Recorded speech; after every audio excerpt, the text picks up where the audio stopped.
Oxford. Every week here at Thornton Library, we have what's called STEAM for kids in kindergarten through 6th grade. STEAM stands for Science, Technology, Engineering, Art, and Math. So every week we like to talk about something different in science and then do a fun little experiment to go with it. Usually STEAM happens every single Thursday from 4 to 5 p.m. at Thornton Library. So when we're open again, feel free to join us. All right, today's experiment is we're going to be talking about crystals and frost. I know it's springtime, it's a little warm outside to be talking about frost, but the experiments are cool, so we're going to do it anyway. First though, we need to remember that safety comes first. So for today's experiments, we're going to be handling rock salt and hot plates and your stovetop and stuff. So make sure that you have an adult present. Okay? Okay. So over here, I have a picture of a crystal. So one of our questions today is, what are crystals?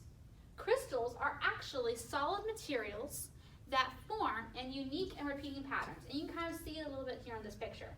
All right? In nature, crystals form when the liquid cools and starts to harden. As the liquid is cooling, the molecules in that liquid are fighting to stay together, and so they do so by forming repeating patterns like you see in this crystal. Make sense? Okay. So our second question is, what is frost? And I have an up-close picture of kind of what frost is here. Frost forms from the water vapor in the air. All right, so let's pretend that it's August and school is back in session. And I know that's something you do not want to think about right now, but we're going to think about it anyway. So let's say you are standing at the end of your driveway and you're waiting for the bus to come. And you look over at the grass and you see that the grass is wet, but it hasn't rained in a couple of days. So how can the grass be wet? The grass is wet because of dew. Dew happens when the water vapor in the air condenses into a liquid. Condensation is what happens when a gas turns into a liquid.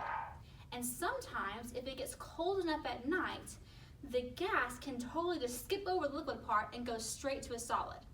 And that is what happens when frost forms. So we're going to see this by doing our first experiment. Okay, so for our first experiment, we are going to actually make frost. All right, so for this experiment, all you need is rock salt, water, and ice. And you also need a glass jar. It doesn't really have to be a glass cup. It can probably be plastic, but it works best if it's glass. All right, so what I'm going to do is you're going to fill your glass with ice, and then you're going to pour about 2 tablespoons of water. So we have, 1, 2. All right, so now we have water and ice. All right, now you're going to wipe the glass off there. Make sure it's nice, and you want to make sure this is nice and dry. You don't want any condensation, any liquid whatsoever on the outside of your glass. Okay, and now we are going to take 3.5 tablespoons of rock salt and pour it into the cup.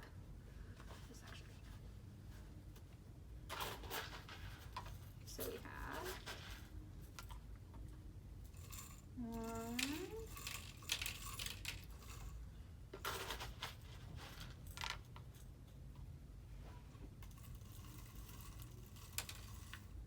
2,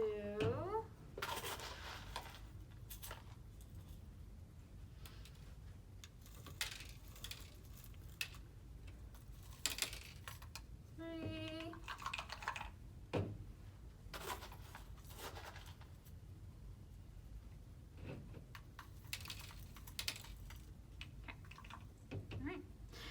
All right, and now we wait, and we're going to watch really closely for the next 5 minutes, because soon you're going to be able to see frost forming on the outside of this jar.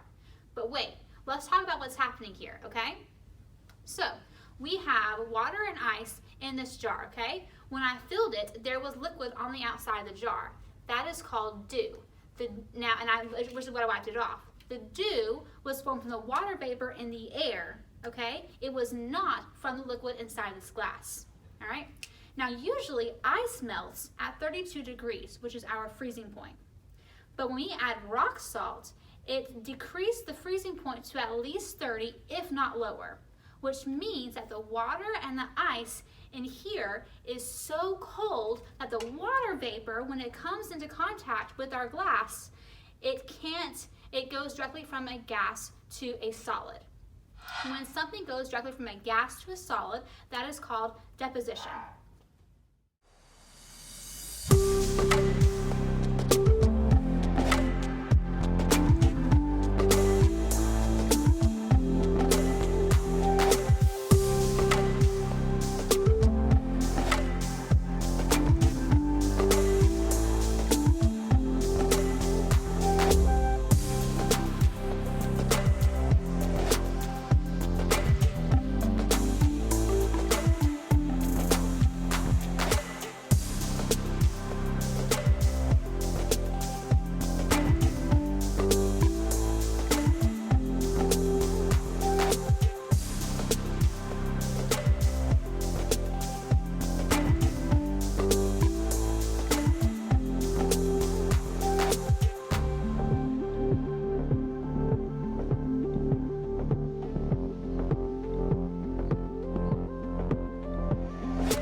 All right, so as you can see, we have a nice thin layer of frost on our glass. And all right, now when you do this experiment, humidity also plays a big deal, okay? So the more humidity you have in the air, the more frost you're gonna have, because humidity is basically the moisture in the air, okay? So for our last question of the day, we're gonna ask, what is hoarfrost? Hoarfrost is what happens when the water molecules in the air mix with the oxygen molecules in the air. And those molecules like to team up, and they like to form little bits of frost around the edges of things, as you can see here. Now, creating hoarfrost is pretty much the same thing that happens when you have normal frost, but hoarfrost only happens when it's above freezing. Normal frost happens when it's below freezing. Make sense? Okay, so for our big experiment, we are going to watch how crystals grow by making sugar crystal lollipops. Now, here's a catch. This experiment will take several days to complete, so you have to be patient. Also, this experiment requires a hot plate like what I have here, or your stovetop. So make sure that you have an adult present with you when you do this experiment. Because remember, safety always comes first. All right? Now, for this experiment, all you need is sugar, lemon juice, food coloring. You can use a spatula or a whisk or a spoon. You need skewers, clothespins, and a pot, as well as a hot plate or your stovetop. All right, so what I'm going to do is, now the actual experiment requires that it is 5 cups of sugar to 1 cup of water. But obviously you can lessen that amount if you don't want to make so many lollipops. So for now, I'm going to only use 1 cup of sugar and a 4th cup of water. So we're going to put this. Now you want your stove or your hot plate to be a little bit more on the high end. So I have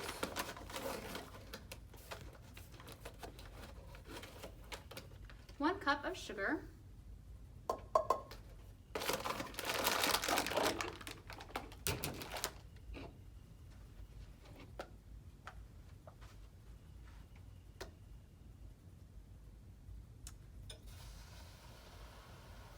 and a 4th cup of water.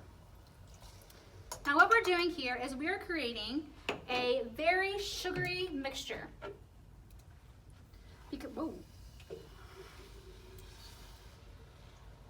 Because sugar is actually little bitty crystals.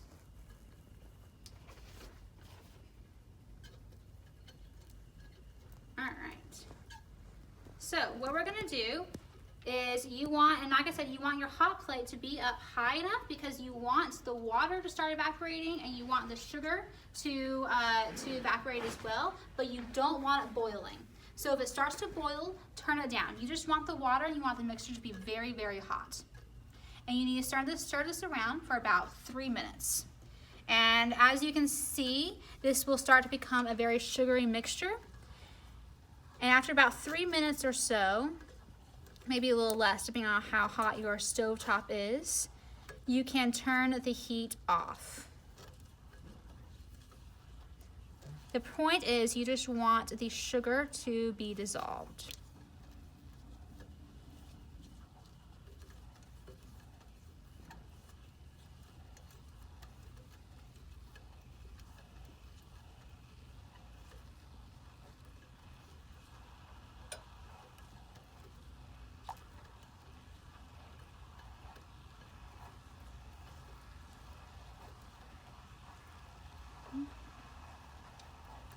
So once you think you are good, you're going to put your pot and you're going to take it off the stovetop and let it cool, okay? And as it's cooling, this is where it gets to be a fun part. You get to put in a little bit of food coloring. I'm going to use pink because I like the color pink, but you can use whatever color you want. And you can put in a little dash of lemon juice to give it some flavor, okay?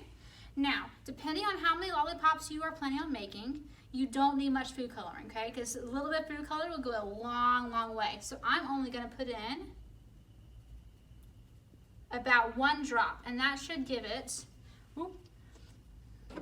a good color to be nice and neon pink. Maybe I should do 2 drops. No. I think just 1. Yeah, I'll just stick with 1.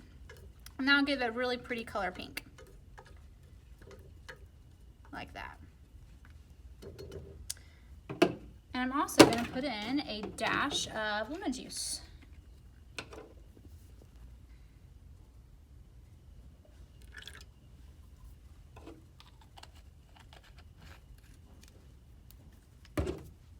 Stir that out a little bit more.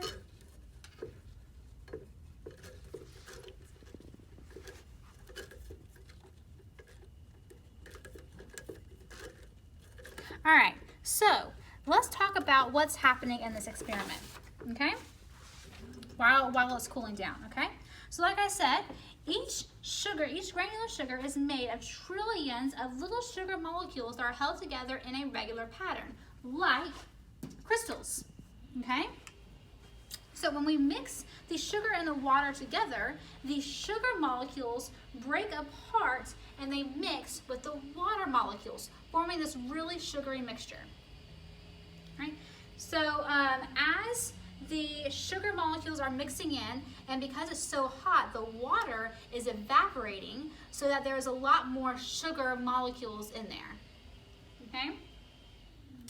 And so what's gonna happen is, in a second, we are actually going to go ahead and wet our skewer with water. We're gonna leave it in there a few minutes.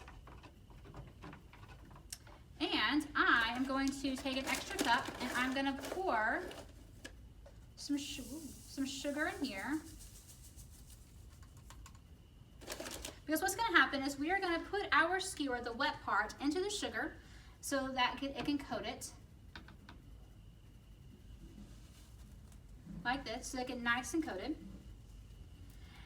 So that when we pour in our sugary mixture like this that we made it here, we're gonna pour it into this glass in a second, you're gonna let it cool down a few more minutes. And then we're gonna stick this into the very center, but we're not gonna let it touch the bottom.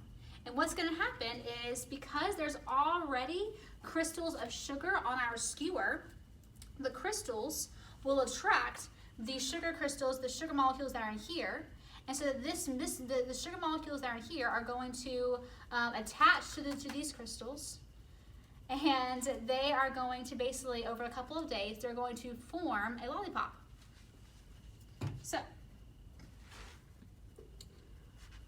I think that this should be okay. So once again, make sure you have an adult present to help you, because even though it's cooled down some, it's still a very hot liquid.